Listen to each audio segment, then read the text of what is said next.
Mapapatawad mo ba, sir? Itong dalawa, ako nang hinihingi ng patawad para sa kanila. Gusto mong bigyan ng leksyon itong dalawa, sir? Okay. So, wala po kayong puwang sa inyong puso na patawarin itong dalawa? Yan ang sagot ko sa chairman ng barangay chairman. Yeah, so gusto mo, sir, parusahan sila na dapat matuto. Parang ganon. Oo, para yung sir. Ganito lang po, sir. Tutulungan ko silang, maninindigan po ako sa kanila. Total, ayaw mo magkaroon ng patawaran. Lalaban na po kami, sir. Tatayo ako sa kanila. Dahil ayaw mo makipag-areglo, di sorry na lang, hindi kita kaibigan. Dito tayo ngayon magtutuos. Ako'y handang makipagkaibigan sa iyo. Pero kung gusto mo talagang laban, lalaban ako. Para sa kanila. Nagtrabaho siya ng 2 linggo sa construction para lang may pamasahe kami papunta dito. Para lang makahingi ng tulong dito sa kay Sir Bentolfo na sana po matulungan kami. Malabas yung katotohanan na talagang hindi namin ginawa. October 28, nung may bagyong Paeng, tumaas na yung tubig. Umapaw lahat yung mga palaisdaan. Kahit na sinong may-ari ng palaisdaan nung time na yun, walang natira. Paano namin ma-harvest? Kahit yung sakay mayor na palaisdaan, kahit na sino doon, sakay kapitan, kahit na sinong kapitan na may palaisdaan, walang may nakuha. Kung nagawa namin yun doon sa halaga na sinasabi nila, doon sa pininta nila na 600,000, saan namin dadalhin yun? Alam mo naman kung anong katotohanan. Kung may takot ko sa Panginoon, yun ang gusto ko lumabas ang katotohanan. Ito ngayon ang buhay kong sobrang hirap. Hindi kami nagnakaw. Alam mo yan, tumagal ako sa iyo ng 10 years. Wala ako hiningi sa iyo. Ang hinihingi ko lang, yung gusto ko lang makatapos ang mga anak ko. Tulungan mo ako. Wala. Ikaw pa lang ang nagbigay sa akin ng malaking dilubyo sa buhay ko. Kumusta naman kayo? Ito nga po namumroblema sa kaso namin. May kasong isinampa sa Oo inyo. po. Itong araw na to, itong panahon na to, ang sinasabi niyo, ito yung panahon na kung saan matindi ang bagyo. Ganon din, alam na buong barangay, lahat Opo. kayo, pati yung mayor doon. Ang akusasyon sa inyo ay base doon, ay kayo nagsusumbong sa akin. So, nasaan yung fish pond ninyo dyan? Paano ninyo? Yung fish pond ninyo, tabi nyo lang ba? Malapit lang po, Medyo sir. malayo po dyan. Magsakay Mga 5 ka minutes pa ng siguro, sir, bangka. 5 minutes. Yan ang buong mga barangay, yan sinasabi. Ano yan? Okay, so may mga ibang litrato. Yan, yung kaninong bahay yung sa dulo na yun? Yan yung May fish pond yan sa bahay. kabila. May fish pond dyan sa kabila. Fish pond? Nasaan yung fish pond hindi yun yan? Pero hindi yan sa amin. Halos magkatabi lang. Sa katabi. Yan lang pag halos sa may bubungan na. So, hindi na makita yung fish pond. Buo na yan, mataas na.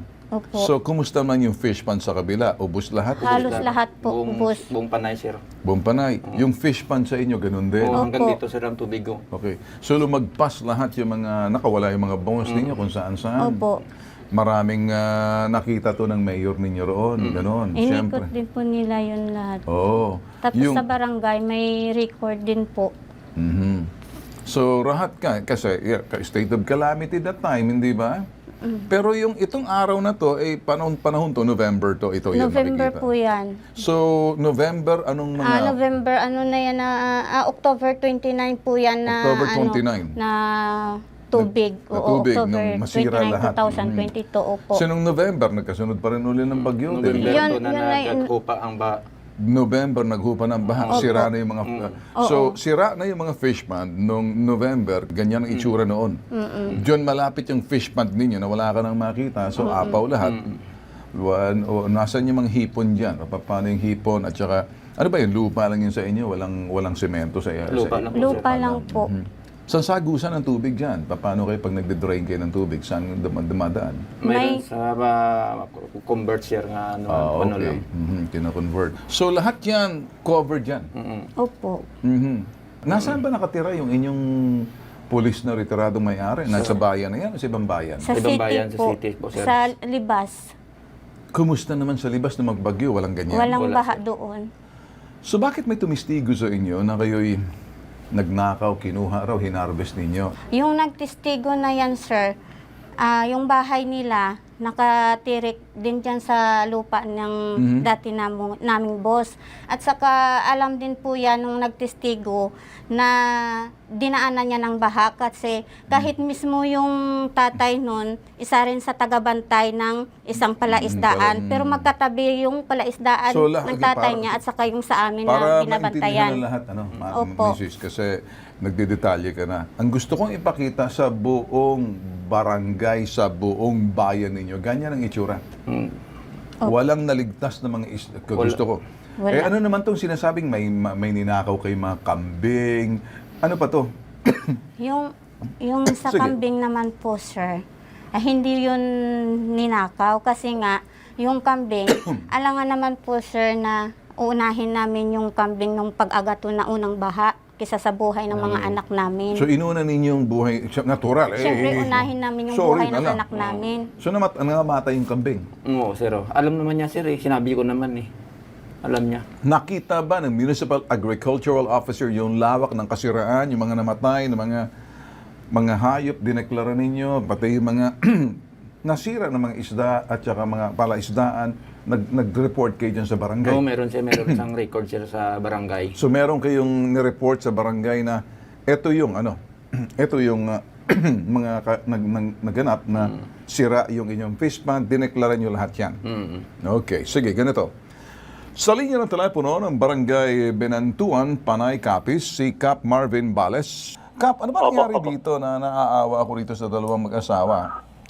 Inakusahan sila ng pagnanakaw daw ng mga kambing at saka isda at ano pa ba mga sa fish pond. Pakipaliwanag. Opo. October 29 po ng ang taas-taas po ng baha, pati po ang syudad na nabahaan po. Base po sa report ng mga kagawad ko nung that time po, lahat po naawasan po. Umawas po lahat ng fish pond po.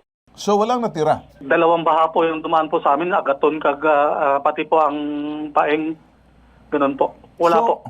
Lahat po talo. So, lahat ba, marami bang damages bilang ikaw ay ama ng barangay doon sa inyong lugar na na-assess kung sino yung mga nasira, yung mga kanilang mga yan ba'y nagre-report sa inyo sa barangay? Yes sir. Bale, pati po mga tanim po, mga palay po. Nadamay po.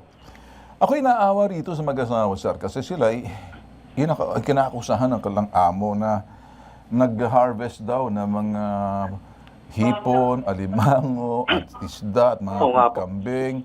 Ay sinampahan sila ng kasong qualified theft. Ang may-ari po ng fish pond, bali, nagpa-record lang po sila, hindi naman po sila nagsampa ng reklamo. Nagpa-record lang po sila sa barangay na total po nga na nawala sa kanila, mga 600,000 po. Ito yung ginamit sa kanila, 600,000 na qualified. Halagang 600,000 na bangus at hipon. Ninakaw daw ng mag-asawa. Kung yun Oo nga na po. nagpa-record na yun, na-record ba, yung losses ba yun, ninakaw. Pero kayo po bilang barangay, ano pong masasabi ninyo dito sa mag-asawa? Nakakasama po ninyo sa barangay, yung may-ari, wala naman dyan sa bayan na nakatira. Opo, nasa Roa City po yung may-ari. Ano Bali pong- po sir, Ano pong inyong masasabi po? I mean, kawawa naman po. Yung katotohanan lamang, walang labis, walang kulang, walang dagdag, walang bawas. Inaakusahan po ng pagdanakaw yung constituent ninyo dyan, Kap, na nag-aakusa, hindi naman nakatira dyan at nagbigay din ng sinasabi yung, ito naman, a certification, yung Municipal Agricultural Officer to the damages doon sa inyong probinsya. wala naman po akong pinapanigan sa kanila, pero para sa akin po, wala pong sinanto yung yung bahay.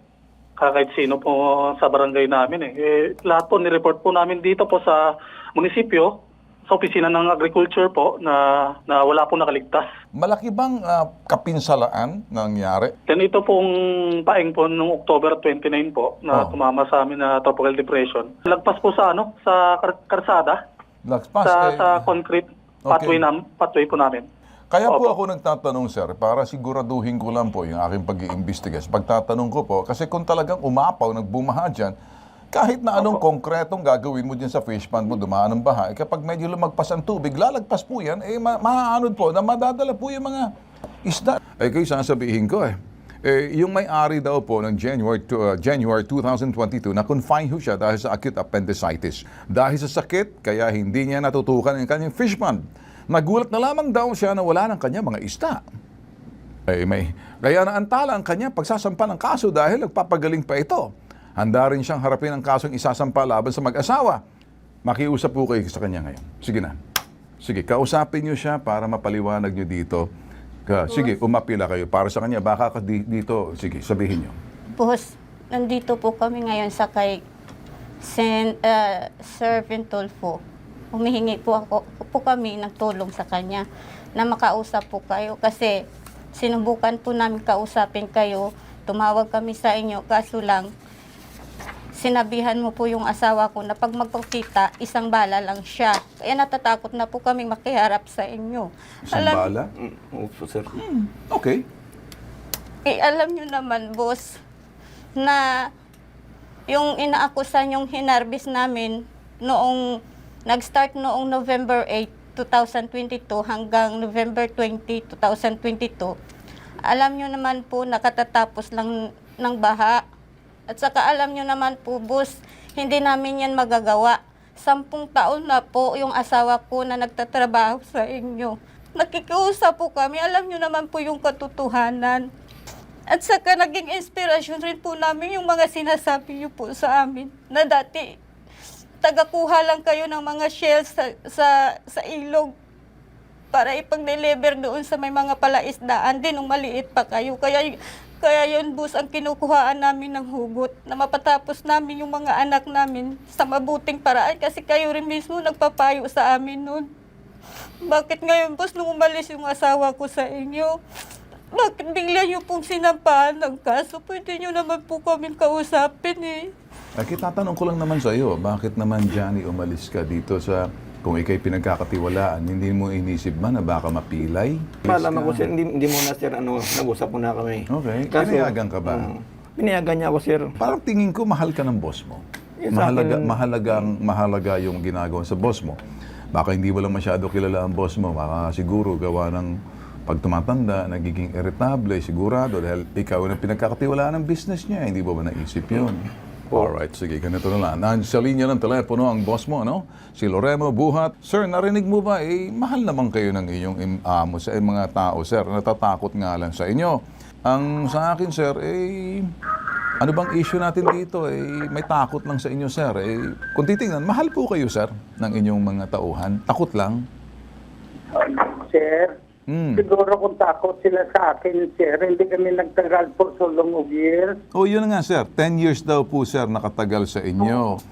Kung mahal niya ako, sir, hindi siya magsabi ng ganyan. O hindi, sir. Ito ba, sir, pag bumalik siya, sir, tatanggapin nyo. Tanong ko lang naman. O, sir. Kung bumalik ba siya, sir, sasabihin sa iyo, kunyari, Sir Loremo, babalik ako sa iyo, patawarin mo ako, pwede ba tayo uli magtrabaho? Nagpunta ako, sir, na bago ako mag-file ng complaint, Okay. nagkuha ako ng barangay clearance. Okay. So pagkuha ko, binigyan ako ng tito niya ngayon, mag-pamilya, mag-perskasi niya ng mother niya. Sabi niya sa akin, kumpido, areglo na lang daw. Aregluhin, sir. Hindi ba pwedeng aregluhin? Nagmamahala naman po kayo. Hindi lang kayo nagkakaintindihan, sir. Hindi na po, sir, ang batasan, sir, hindi ko... Anong gusto mo, sir? Mapapatawad mo ba tong mahal naman kayo na mag-asawa? Hindi ko na, sir, kaya, sir. Hindi mo na kaya. Mamatay ako sa kanya. So anong gagawin natin, sir? Parusahan natin para medyo matutong leksyon. Ganun ba? Dahil umalis sa'yo. Hindi, sinabihan ako sila ng barangay captain na areglo. Pwede ba natin, Mang Loremo, areglo? Bisitahin kita yan. Gusto mo? Aregluhin ko na lang kayo. Hindi, wag, sir. Galit ako. Hindi, kasi punta ako dyan. Sige, ayusin ko na lang, sir, para sa inyo. Naawa naman ako sa iyo, sir. Sir, mamumila yan ang sabi ko kahapon sa iyo, sir. Sige, ganito na lang, sir. Puntahan na lang kita, sir. Gusto mo? Bisitahin kita? Ha? Para makita. Sige, pero pagpunta ko dyan, sir, nakita. Ngayon pa lang, sir, naawa na po ako sa iyo. I mean, Hindi sila magatutuhanan, sir. sige, sir. Relax po kayo, sir. Ha? Baka Okay, ganito, sir. Naintindihan ko po, sir. Nagiging madamdamin po kayo. Naawa ako sa inyo. Sa karamdaman na meron kayo. Naawa rin po ako, sir, kay Janet at kay Marisa. Pareho naman po kayo nag-iiyakan. Parang nakikita ko, sa inyo po, kailangan nyo rin patawarin itong si Janet sa Marisa. Sila naman ay natatakot humihingi ng kapatawaran na wag naman ganun, sir. Kasi idol po nila kayo Marami po silang natutunang mga hugot, sir, na mga inspirasyon na nanggagaling po sa Sir, inyo. binigyan ko pa ng pera yan. Yun na nga, sir. Pasalamat sila, sir, na sabi nila na kapag naihaho nila, kung hindi po sa inyo, sabi nila, sobra silang paghanga at idolo po kayo na inspirasyon po kayo. Hindi, gusto ko lang, sir. O anong gusto nyo, sir? Ang maabot, sir, ang gusto ko lang, kasi sinabihan ako ng tiyo niya ang region. Sabi ko, Hindi ba natin pwede saan areglohin? Ako na mag-aareglo sa inyo, sir. Bisitahin kita. Medyo pasyal-pasyal tayo dyan, sir. Tingnan natin. Yun nga, kahapon, sir, Sige, kung sakali, sir, medyo... Sige, relax. Kung sakali man, sir, medyo hindi ako nakapag-desisyon na bisitahin kita riyan. Hingi ako ng patawad sa iyo, sir. Patawarin mo ako na... nakatulog, sir, kasi... Sige, ganito, sir. Kung sakaling nasaktan ka dahil hindi ako daw patawarin mo na rin ako, sir. Nakalimutan ko. problema sa iyo, sir. Sige. Ako, humihingi ako ng kapatawaran sa iyo na hindi ko agad na isipan na dapat sabi mo, punta ka rito. Wala sa isip ko. Kaya hindi ko naisip. Ngayon ko lang nakita, sir, na ayun palang sitwasyon mo. Pasensya na po kayo. Hingi ako ng patawad. Pumunta kayo para makita mo kung anong... Sige, sir. Nakahanda po akong makita po kayo at alalayan kayo. Naaawa po ako sa istorya ninyo. Humingi ako ng patawad sa iyo. Pupunta ka dito, sir. Pupunta ako, sir. Okay, sige. Puntahan kita. Sir, wala problema, sir. Sige. Pwede mo ba ako mapatawad, sir? Hindi, usapan natin kasi na-file ko na ang kiyas. Sa akin, sir, humingi ako ng patawad sa iyo kasi hindi ka agad kita na nakapag-desisyon na pupunta ako riyan. Na-file ko na sila ang kiyas. Hindi ba natin pwede, sir, na parang dito sa dalawa, patawarin mo na rin, ako na rin makikiusap para sa kanila, dadalhin ko sila sa iyo, parang mga anak, hihingi ng patawad, siguro, sir, isang ganun mo lang, cease and desist, then medyo i-atras mo na lang, sir, alang-alang po rito, malapit ng Pasko, sir. Anong gusto ninyo ngayong Pasko, sir? Anong regalong gusto ninyo pagpunta ko riyan? Ay, wala na sa problema, sir. Hindi, sir. Marami akong gustong dalhin dyan. Gusto mo bang... Wala problema, sir. Gusto mo, sir, dalhin kita sa Maynila at pasyal kita rito. Ako nang sasagot ng eroplano, pamasahe sa hotel. Ikot tayo dito, sir, para medyo ma-relax ka ng konti. Sa tabi ng aming yung studio, marami po rito. Meron dito diyan sa katabi natin. Ang gusto ko lang, sir, nga Hindi, sir, sandali muna, sir. Meron po ako, sir, doon sa kabila, Heartbeat, dito sa kabila, classmate. Diyan, ano dito, metas tabi natin? Ha? Adonis, meron. Mamili lang po kayo, sir. May Adonis, Heartbeat, at saka nandito po silang classmates. Turo nyo lang po, sir. Turo nyo, pasukin natin yan. Akong bahala sa iyo, sir. Yes, sir. Sir, thank you very much, sir. Okay. Sir, sinabi ko na yan, sir, sa isang reporter. Wala na ako problema sa buhay ko, sir. Nag-graduate ako for 33 years sa police. Okay.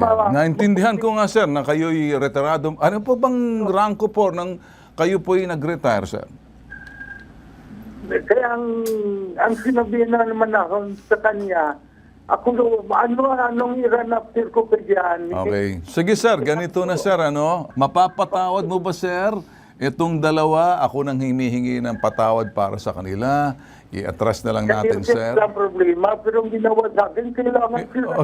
Sige. Humihingi ng patawad sa iyo, sir. Pambihira naman kayo, sir. Kung namatay ako, sir. Hindi ka mamamatay, sir. Wag muna, sir. Patawarin mo muna to, sir. Bago yung sinasabi mong kayo papanaw, kung desidido po kayo, mauna po kayo. Pero wag niyo sasama po ritong dalawa. Patawarin niyo muna, sir, bago po kayong gusto ninyo, kung gusto ninyo mauna. Pabayaan lang muna sila, sir. Gusto mong bigyan ng leksyon itong dalawa, sir? Sir. Okay. So, wala po kayong puwang sa inyong puso na patawarin itong dalawa? Yan ang sagot ko sa chairman ng barangay chairman. Yeah, so gusto mo, sir, parusahan sila na dapat matuto. Parang ganon. Oo, para yung sir. So kung ganon, sir, binabawi ko na yung Adonis na hindi natin puntahan, tsaka Heartbeat at tsaka Classmate. Hindi mo sila mapapatawad, tutulungan ko na lang po sila na Wala po. ganito na lang po, sir. Tutulungan ko silang, maninindigan po ako sa kanila. Total, ayaw mo magkaroon patawaran. Lalaban na po kami, sir. Tatayo ako sa kanila. At ilalaban ko po, sir, patutunayan ko na ang mayor at barangay at municipal agricultural officer na Bagyo, hindi po pwede magnakaw ang taong nasa lanta ang sinasabing fish pond. Ngayon, patunayan mo sa hukuman ang sinasabi mong pagnanakaw kung sino ang ninakawan. Ngayon, dahil ayaw mo makipag-areglo, di sorry na lang, hindi kita kaibigan. Dito tayo ngayon magtutuos. Walang puwang ang sino man sa ating lipunan na ito'y manaig yung abusado sa inaabuso. Walang puwang ang sino man na merong naabuso at may nang aabuso. Diyan ang papel ko. Ako'y handang makipagkaibigan sa iyo. Pero kung gusto mo talagang laban, lalaban ako para sa kanila. Bahala na sila. Well, bahala ka na rin. Ako'y tatayo sa kanila. Hindi ko papabayaan sila madidihado. Total, sabi mo naman, alam ko naman, SPO10 ka, dating pulis, Loreto Buhat, magbuhat ka pa ng bangko, okay lang sa akin. Sa akin lang dito, kinausap kita, nagpapakumbaba ako sa'yo, matigas ka pa rin, gusto mo silang parusahan, pues, subukan mo. Hanggang dito na lang po ako. Adios! Tigil. Larga! Wala kang kwentang kausap. Okay ba sa inyo? Labanan yan. Kap, nandiyan ka ba, Kap? Opo, nakikinig po ako. Narinig mo yung putok sa buhong SPO10 na polis na yan? Opo. Humanda ka, i-certify mo to. Pupunta ako riyan, pati kay Mayor, at sisiguraduhin natin, hindi pwedeng manaig yung abusado. At ayoko na may puwang may pang-aabuso, tumayo ka sa gilid ko, wag doon sa mga taong ewan. Opo, sir. Doon lang sa tama.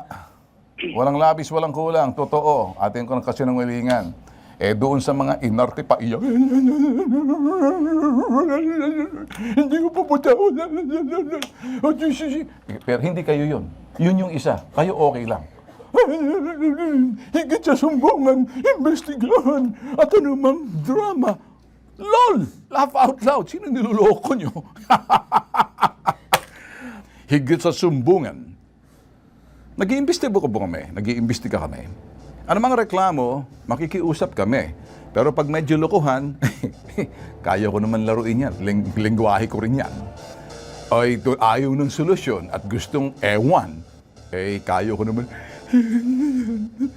Ito po ang nag-iisang pambansang sumbungan. Ang isang pambansang sumbungan may tatak. Nambubuysit, nang iinis din. Sa nag-iinarte. Wala pong puwang yung mga nag-iinarte at abusado. Dito po, tatak! May tatak po ang serbisyo, may tatak po ang tulong. Sinisiguro ko po na hindi po pwede yung mga ganong klase, nakiusap po tayo. Nakita nyo na po. Nakahanda na po kami. Tulong. Serbisyo. May tatak. Tatak. Bitag. Tatak. Ben Tulfo. Ako po si Ben Tulfo. Inuulit ko. Ben Tulfo. Tatak Tulfo. Ito po yung hashtag ipabitag mo.